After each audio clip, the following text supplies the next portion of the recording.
Hi, my name is Amy Saffell, and I am the Executive Director of Able Youth in Tennessee. And I wanted to talk a little bit about growing up with a disability. I have spina bifida, and I grew up in Atlanta, Georgia. So growing up, I made my first friend with spina bifida and a disability in general when I was less than a year old. So obviously, well before I knew even what a friend was. And I really attribute that to the Children's Hospital, that a lot of us got care who had spina bifida in one hospital. And so when we would go to appointments and things, there would be kids there. And at that point, it was babies and parents. And so I really made my first friend with spina bifida when I was around 9 months old. And actually, she's still a friend today. And then kind of that perspective just grew as I went through my childhood. I went to a camp for kids with spina bifida starting at the age of 7. I went to school with other kids with disabilities, and that kind of is for a weird reason. My school that I would have gone to was not wheelchair accessible at the very beginning of me going to school. Now, I started kindergarten in 1987, so that was before the Americans with Disabilities Act. And it turned out really, though, that I would have gone to the school I ended up going to if I had lived one street over, so only a few houses down. So it didn't really bother me. In my neighborhood, we had a lot of kids, but we didn't have very many that was in my same grade. And so I wouldn't have been in class really with any of those kids in my neighborhood anyway. And so I went to an awesome school that had a class that was for kids with orthopedic disabilities. And so it wasn't really ever a class that most kids stayed in all day. Inclusion and mainstreaming was really important even at that young age in that school. But it was a place where I had adaptive PE, which I know is not the norm even today. So that was just a place that, even though it wasn't a place that I stayed in all the time, I was seeing kids with disabilities all the time. I went to a different middle school that was my home middle school, and I had another kid with a disability in 6th, and then another kid in 8th grade when I was in high school. Also had a lot of people with disabilities. I really was never in a situation where I didn't have friends with disabilities. And I think that's something that I kind of take for granted, that a lot of people either don't or didn't know until a lot later someone else with their same disability. I also started playing adaptive sports from a really young age and started knowing about adaptive sports. In Atlanta, tennis is really, really popular.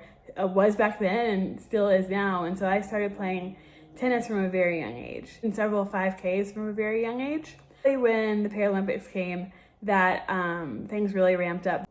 Blaze is a really popular organization, and even in our wheelchair basketball program at Able Youth, Blaze is a team that we play a lot. But there's also another group that came out of the Paralympics focused on in-state opportunities for kids to play. So we played handball, which was then actually called soccer, in the fall, and then in the spring we played wheelchair basketball. I chose to stay in that league because I didn't have to travel. This other group really matched well with me because I was really involved in a lot of different things, and so to be traveling all the time just really wasn't something I wanted to do, because I would have to miss out on all the other things that I was involved in. And this gave me an opportunity to be involved in multiple things and still be able to do them all. I got to play tennis still on Saturdays when it was in season, and so it really helped me continue to be a multi-sport athlete. Something else that was also really important is I got the magazine Sports and Spokes from a really young age.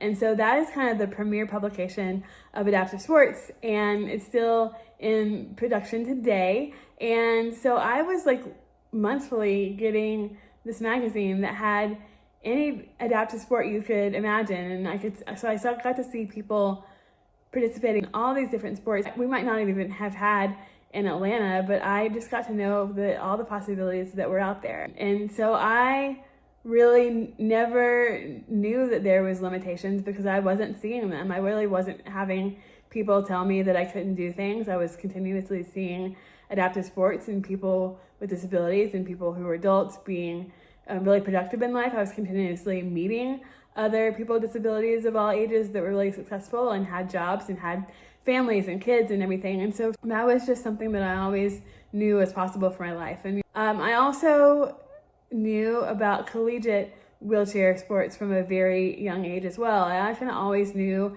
about University of Illinois and then later Alabama. I always knew about Gene Driscoll and other people that were active in collegiate sports. And I chose not to really pursue that, mostly because I never really wanted to focus on one sport enough to be good at it to be able to play collegiately. And I wanted to play everything because there was just so many options to play adaptive sports in Atlanta that to focus on one, to drop all the other things that I was involved in, to focus on one just wasn't something that I ever wanted to do. When I decided to go away to college and move away from home, and people would kind of be like, oh, that's awesome that you're going away, that's really brave or whatever, and it wasn't like they were doubting that I could do it, but I always just kind of thought that was weird because it wasn't ever something that I even considered not doing.